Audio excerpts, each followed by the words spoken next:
तो जहाँ Marvel universe के अंदर थॉर सबसे पावरफुल सुपर हीरो है, वहीं पर ही डीसी यूनिवर्स का सबसे पावरफुल सुपर हीरो है सुपरमैन। थॉर और सुपरमैन दोनों एक्सट्रीमली पावरफुल कैरेक्टर्स हैं और इन दोनों में से थॉर तो खुद ही एक गॉड है एंड रही बात सुपरमैन की तो उसे भी अपने यूनिवर्स के अंदर एक गॉड ही माना जाता है। सो इसीलिए दोस्तों चलिए आज की इस वीडियो के अंदर हम इन्हीं दोनों गॉडली बीइंग्स की बात करते हैं और वीडियो के अंदर थॉर और सुपरमैन को आपस में कंपेयर करके इस बात का पता लगाते हैं कि थॉर और सुपरमैन में से ज्यादा पावरफुल कैरेक्टर कौन है और अगर इन दोनों के बीच कभी फाइट होती है तो उस फाइट को कौन जीत सकता है। सो वीडियो काफी इंटरेस्टिंग होने वाली है, इसलिए आप सब इसे पूरा एंड तक जरूर देखना। और अगर आप में से कोई भी हमारे चैनल को पहली बार देख रहा है तो वो जल्दी से हमारे चैनल को सब्सक्राइब कर लेना और सब्सक्राइब बटन के बगल वाले बेल आइकन को भी ऑल पर सेट कर लेना ताकि आप हमारे चैनल की सारी लेटेस्ट वीडियो सबसे पहले देख सकें। सो फिर आइए अब हम बिना किसी देरी के आज की इस कमाल की वीडियो को स्टार्ट करते हैं।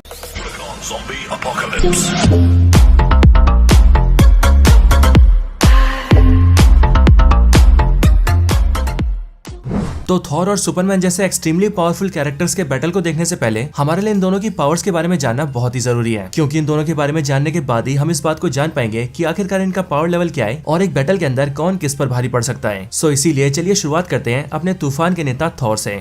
Origin and powers of Thor. तो अपना तूफान का नेता थॉर एक एसगार्डियन गॉड है और ये न सिर्फ एसगार्ड का राजा है बल्कि पूरे 9 रियाम्स का भी प्रोटेक्टर है। अब एक एसगार्डियन गॉड होने की वजह से थॉर के पास सारी गॉडली पावर्स है, जैसे कि God like strength, God like durability, God like super speed, super stamina, agility, reflexes और सुपर हीलिंग फैक्टर। थॉर की एज भी बहुत स्लोली बढ़ती है और इसीलिए थॉर हजारों सालों से जिंदा है एंड आगे भी कई लाखों सालों तक जिंदा रहने वाला है। इसके साथ ही थॉर को गॉड ऑफ थंडर भी कहा जाता है और वो भी इसीलिए क्योंकि थॉर के पास थंडर और लाइटनिंग की पावर्स है और अपनी इन्हीं पावर्स की मदद से थॉर वेदर को कंट्रोल कर सकता है, उसे पूरी तरह से मैनिपुलेट कर सकता है। वो चाहे तो किसी पर लाइटनिंग अटैक्स कर सकता है और अगर थॉर चाहे तो लाइटनिंग को चैनल करके उससे अपनी पावर्स भी बढ़ा सकता है। इनके साथ ही थॉर के पास 2 गॉडली वेपन्स भी है जिनका नाम है म्योनिर और स्टॉर्म ब्रेकर और थॉर के दोनों ही वेपन्स मार्वल यूनिवर्स के सबसे पावरफुल मेटल से बने हैं, यानी कि उरू मेटल से, और इसीलिए थॉर के वेपन्स उसे किसी भी बैटल के अंदर एक अपर एज दिलवा सकते हैं। अगर हम थॉर के कुछ फीट्स की बात करें तो मार्वल सिनेमैटिक यूनिवर्स के अंदर थॉर ने सिर्फ अपनी पहली मूवी के अंदर ही एसगार्ड के डिस्ट्रॉयर आर्मर को डिस्ट्रॉय कर दिया था और ये बड़ी बात इसीलिए थी क्योंकि ये डिस्ट्रॉयर आर्मर एसगार्डियन मेटल से बना एक ऐसा पावरफुल मैजिकल आर्मर था जो कि डायरेक्टली ओडिन के अंडर काम करता था और ओडिन अपने पूरे वर्ल्ड की जिम्मेदारी भी डिस्ट्रॉयर आर्मर को देकर रखता था। लेकिन थॉर ने इसी पावरफुल डिस्ट्रॉयर आर्मर को एक ही अटैक में खत्म कर दिया था। लेकिन फिर इनके आगे एवेंजर्स एज ऑफ अल्ट्रॉन के अंदर थॉर सोकोविया में लगे की थ्रस्टर्स को भी अपने एक ही अटैक से डिस्ट्रॉय कर देता है और हम सभी ने देखा था कि उसके इंपैक्ट से पूरा सोकोविया शहर ही डिस्ट्रॉय हो गया था, विच मींस थॉर ने अपने सिंगल अटैक से एक पूरे शहर को डिस्ट्रॉय किया था। लेकिन इसके साथ ही थॉर ने एसगार्ड में लगे बायफ्रॉस्ट ब्रिज को भी डिस्ट्रॉय कर दिया था। इनके साथ ही थॉर की ड्यूरेबिलिटी भी इतनी ज्यादा है कि उसने एमसीयू के अंदर एक न्यूट्रॉन स्टार के फुल फोर्स को झेला था। और अगर बात करें अदर कैरेक्टर से फाइट करने की तो थॉर रैग्नारॉक मूवी के अंदर थॉर पहले सर्टर को डिफीट कर चुका है और फिर ठीक उसके बाद ही वो हल्क से फाइट करके उसे भी हरा चुका है। हालांकि अगर ग्रैंड मास्टर उस फाइट को इंटरफेयर ना करता तो उसी फाइट के अंदर थॉर हल्क को नॉकआउट भी कर देता, बिल्कुल वैसे ही जैसे एवेंजर्स एज ऑफ अल्ट्रॉन के अंदर हल्क को अपने आयरन मैन ने नॉकआउट किया था।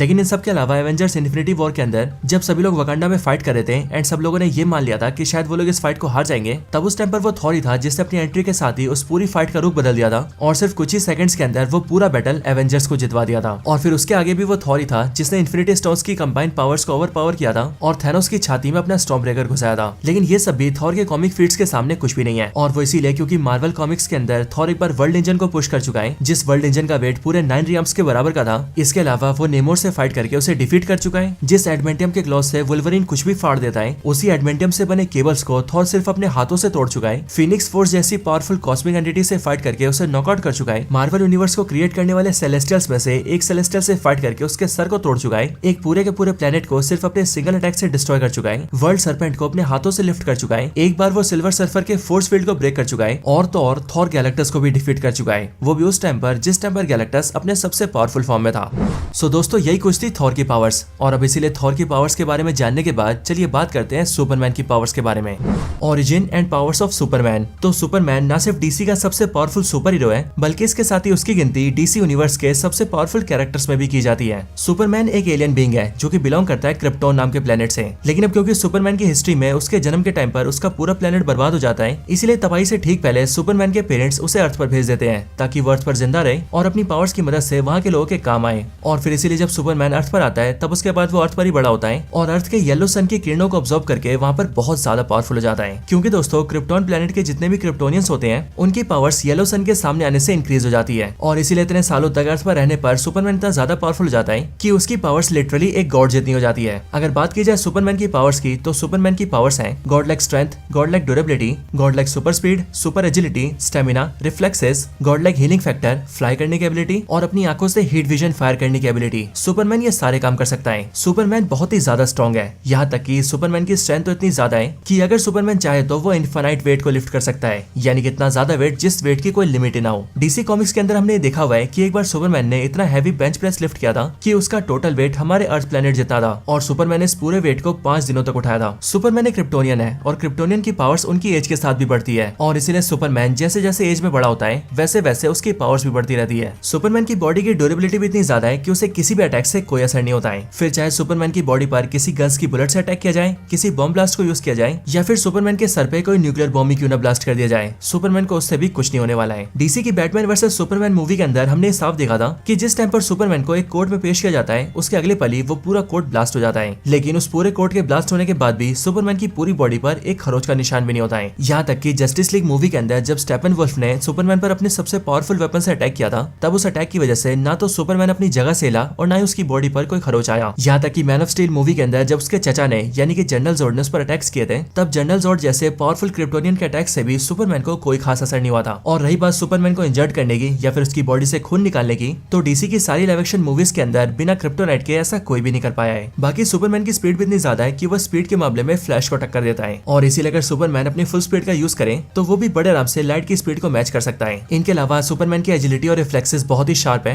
जिनकी मदद से सुपरमैन बहुत ही तेजी से मूव कर सकता है, वो बहुत तेजी से अटैक्स कर सकता है। और तो और सुपरमैन जो अपनी आंखों से हीट विजन फायर करता है उस हीट विजन का टेम्परेचर भी 5000 डिग्री से लेकर 10,000 डिग्री सेल्सियस तक होता है और इसीलिए अपने हीट विजन की मदद से सुपरमैन किसी भी मेटल को पिघलाकर खाक कर सकता है। इनके अलावा भी सुपरमैन किसी चीज के आर पार देख सकता है, वो बहुत दूर से आने वाली साउंड को बड़े आराम से सुन सकता है, वो पानी के अंदर सांस ले सकता है और अगर वो चाहे तो आउटर स्पेस के अंदर भी बड़े आराम से जी सकता है। सुपरमैन की पावर्स एक गॉड से भी ज्यादा है और इसीलिए तो डीसी कॉमिक्स से लेकर डीसी मूवीज तक सुपरमैन ने अकेले पूरी जस्टिस लीग की टीम को हराया हुआ है। वही टीम जिसके अंदर वंडर वुमन जैसी एक डेमी गॉड भी थी और तो और फ्लैश जैसा एक स्पीडस्टर भी था। हालांकि इनके साथ ही अगर कॉमिक्स की बात की जाए तो डीसी कॉमिक्स के अंदर सुपरमैन अपने स्ट्रेंथ के दम पर प्लैनेट्स को पुश कर चुका है, एक बार तो 6th डायमेंशन के सबसे पावरफुल बींग्स को भी बड़े आराम से हरा चुका है और तो और डीसी कॉमिक्स के अंदर उसने खुद से पावरफुल कैरेक्टर्स को भी डिफीट किया है जैसे कि डूम्सडे और इवन डार्कसाइड, क्योंकि ये सारे वो कैरेक्टर्स हैं जो कि पावर लेवल के मामले में सुपरमैन से भी पावरफुल है, लेकिन सुपरमैन ने इन सबको भी डिफीट किया है। हालांकि इन सारी पावर्स के साथ साथ सुपरमैन की एक वीकनेस भी है और वो वीकनेस है क्रिप्टोनाइट। ये क्रिप्टोनाइट बेसिकली सुपरमैन के प्लेनेट क्रिप्टॉन पर पाए जाने वाला एक ऐसा खास मेटल होता है जो कि अगर सुपरमैन के पास आ जाए या फिर उससे टच हो जाए तो सुपरमैन की पावर्स बहुत तेजी से ड्रेन हो जाती है और इसीलिए अगर इसका इस्तेमाल सुपरमैन पर किया जाए तो इसकी मदद से सुपरमैन को मारा भी जा सकता है। लेकिन इसके अलावा सुपरमैन की एक और वीकनेस है और वो वीकनेस है येलो सन का ना होना। हम सभी ये जानते हैं कि सुपरमैन को येलो सन से पावर्स मिलती है और जब तक सुपरमैन येलो सन की किरणों को ऑब्जर्व करता रहता है तब तक उसकी पावर्स बढ़ती रहती है एंड उसे हराना काफी मुश्किल होता है। लेकिन अगर इसी सुपरमैन को येलो सन की किरणों से दूर कर दिया जाए तो तब सुपरमैन को डिफीट करना काफी हद तक पॉसिबल हो जाता है, स्पेशली तब जब सुपरमैन किसी रेड सन के सामने हो, क्योंकि जिस तरह से येलो सन की किरणें सुपरमैन को पावर्स प्रोवाइड करती है बिल्कुल वैसे ही रेड सन की किरणें सुपरमैन से पावर्स छीन लेती है और इसीलिए येलो सन की किरणों के सामने सुपरमैन बहुत कमजोर हो जाता है।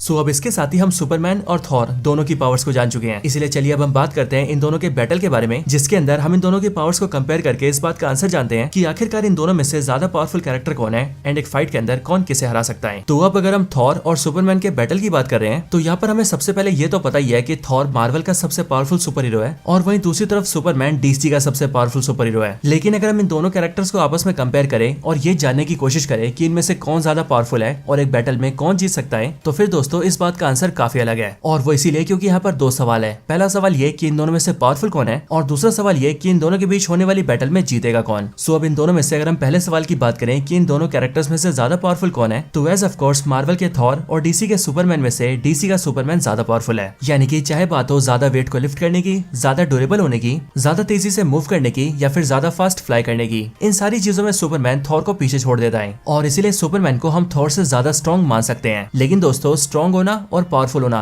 दो अलग अलग चीजें होती हैं और इसीलिए डीसी का सुपरमैन बेशक से थॉर से स्ट्रॉन्ग तो है लेकिन वो थॉर से ज्यादा पावरफुल नहीं है। और ऐसा दोस्तों इसीलिए क्योंकि सुपरमैन को एक गॉड जितना पावरफुल तो माना जाता है लेकिन तब भी एक्चुअली में सुपरमैन कोई गॉड नहीं है, लेकिन उसी के कंपैरिजन में थॉर एक्चुअल का गॉड है और इसीलिए थॉर के पास कई सारे एडिशनल पावर्स हैं, जैसे कि थॉर पावरफुल से पावरफुल लाइटनिंग अटैक्स कर सकता है और अगर वो चाहे तो अपने आसपास के पूरे वेदर को कंट्रोल भी कर सकता है। लेकिन दोस्तों अब इन सबसे बढ़कर ओडिन के जाने के बाद अब थॉर एसगार्ड का ऑल फादर है और जो भी एसगार्ड का ऑल फादर होता है वो ना सिर्फ पूरे 9 रियम्स में सबसे पावरफुल होता है बल्कि उसके साथ ही उसके पास एक ऐसी मिस्टिकल पावर भी होती है जिस पावर की मदद से वो ऑल फादर कुछ भी कर सकता है और इसी मिस्टिकल पावर का नाम है ओडिन फोर्स। ये Odin force basically basically Odin का ब्रह्मास्त्र हुआ करता था, लेकिन अब ओडिन के जाने के बाद ये ओडिन फोर्स थॉर को ट्रांसफर हो चुका है और इसीलिए अब ये बन चुका है थॉर का थॉर फोर्स। और दोस्तों थॉर का ये थॉर फोर्स इतना ज्यादा पावरफुल है कि एक बार इसको एक्टिवेट करते ही थॉर इतना ज्यादा पावरफुल हो जाता है कि वो energy manipulation, energy projection, energy creation, time को आगे या पीछे करना, किसी के माइंड को मैनिपुलेट करना और इवन मैटर को मैनिपुलेट करना, ये सारी चीजें कर सकता है। आसान भाषा में समझा जाए तो थॉर फोर्स को एक्टिवेट करते ही थॉर के लिए कुछ भी कर पाना इम्पॉसिबल नहीं रह जाता। लेकिन हाँ दोस्तों, इन सबके भी ऊपर थॉर के पास कई सारे वेपन्स भी हैं, स्पेशली उसका म्योनिर और स्टॉर्म ब्रेकर। और जैसा कि हम जानते हैं कि ये दोनों वेपन्स यूनिवर्स के सबसे पावरफुल मेटल से बने हैं, यानी कि ओरो मेटल से। और ओरो मेटल इतना ज्यादा पावरफुल मेटल होता है कि इस मेटल से बने वेपन्स का सामना करना हर किसी के बस की बात नहीं होती। और इसीलिए दोस्तों, अगर थॉर अपने गॉडली पावर्स, अपने पावरफुल वेपन्स एंड अपने थॉर फोर्स के साथ मिलकर सुपरमैन का सामना करता है, तो फिर उस पूरी बैटल के अंदर थॉर स्ट्रगल तो करेगा, लेकिन इवेंचुअली वो सुपरमैन को डिफीट कर देगा। वैसे भी दोस्तों, हम ये जानते हैं कि थॉर की कोई भी मेजर वीकनेस नहीं है, लेकिन उसी के अपोजिट में सुपरमैन की दो बड़ी वीकनेस है। पहला क्रिप्टोनाइट मेटल और दूसरा येलो सन का ना होना। इसके साथ ही थॉर को लेकर हम ये भी जानते हैं कि थॉर का स्टॉर्म ब्रेकर बायफ्रोस्ट ओपन कर सकता है और बायफ्रोस्ट को ओपन करके थॉर उसकी मदद से कहीं भी ट्रेवल कर सकता है। इसीलिए अगर गलती से भी सुपरमैन की इन वीकनेस के बारे में थॉर को पता लग गया, तो वो सिंपली सुपरमैन को येलो सन से दूर किसी रेड सन के सामने ले जाएगा, जहाँ पर सुपरमैन वीक हो जाएगा। लेकिन अगर सिचुएशन ज्यादा खराब हुई तो थॉर सिंपली बायफ्रोस्ट को ओपन करेगा और फिर वो सुपरमैन को सीधा क्रिप्टॉन प्लेनेट के क्रिप्टोनाइट के पास ले जाएगा, जिसके बाद ही सुपरमैन इतना ज्यादा वीक हो जाएगा कि वो थॉर से लड़ने लायक नहीं रहेगा। हालांकि दोस्तों, यहाँ पर काफी सारे लोग ये सोचे होंगे कि सुपरमैन थॉर से कुछ ज्यादा पावरफुल है, और वो लोग ऐसा इसीलिए सोचते हैं क्योंकि उनके हिसाब से जहाँ थॉर एक स्टार की लाइट के सामने टिक भी नहीं पाया था,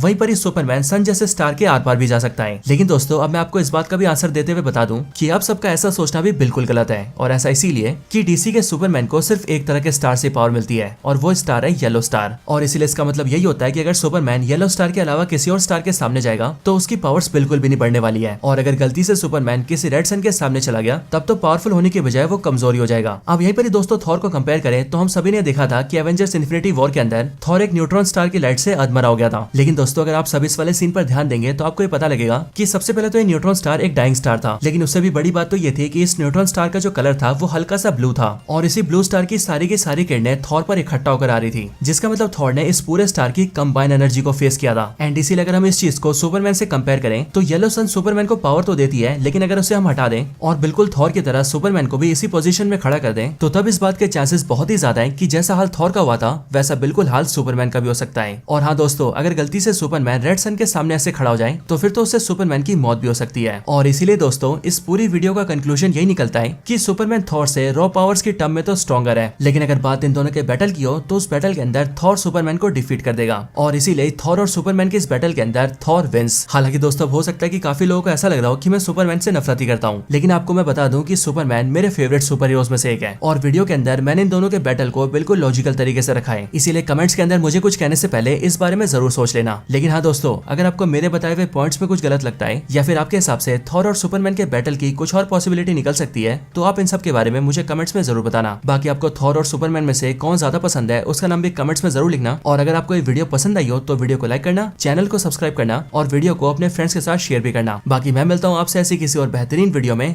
तब तक के लिए गुड बाय।